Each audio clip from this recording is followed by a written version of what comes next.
Bien, nous allons voir comment ajouter un compte de messagerie dans le logiciel Windows Live Mail. Alors on a accès à ce logiciel en cliquant sur démarrer, tous les programmes, et ici. Voilà. Ce logiciel s'installe quand on veut installer Windows Live Messenger. Voilà, qui est ici.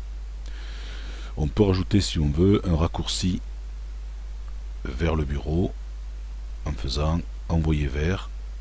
Voilà, et on aura un raccourci, ce sera plus facile de s'en servir. Bon. On va sur compte, adresse de messagerie. Ici, on rentre évidemment l'adresse. Voici une adresse de test, c'est juste un exemple évidemment. Inutile de m'écrire, avec cette adresse, ça risque de ne pas arriver.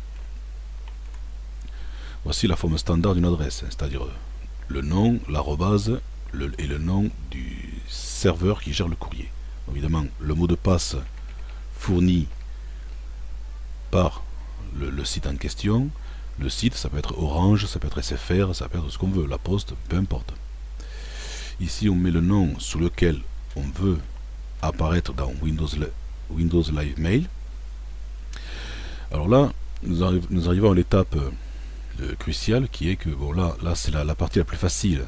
Il suffit, dans le cas des adresses Hotmail, c'est assez simple, il suffit de cliquer ici et ça va marcher.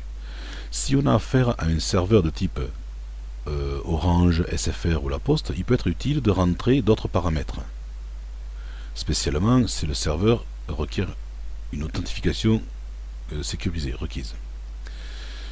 Les courriers se gèrent de deux manières. Il faut un serveur POP pour recevoir le courrier et un serveur SMTP pour envoyer le courrier.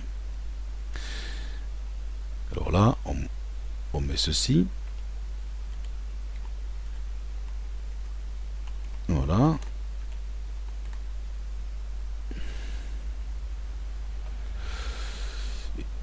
Et ici, on met le serveur sortant. Et c'est là que les choses peuvent se compliquer. C'est-à-dire que le serveur sortant, le SMTP, peut être différent du serveur POP. Certains fournisseurs d'accès restreignent l'usage de ce serveur et obligent à utiliser leur serveur. Donc dans le cas d'Orange ou SFR, il peut être utile, si le serveur standard ne marche pas, de mettre par exemple Orange.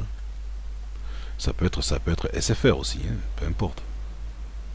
Mais c'est une erreur classique des messageries qui explique que souvent ça ne marche pas. Voilà. L'authentification requise signifie que à chaque fois que l'on se connecte et qu'on veut envoyer du courrier, le serveur demande une authentification. Voilà. Eh bien, fin de la leçon.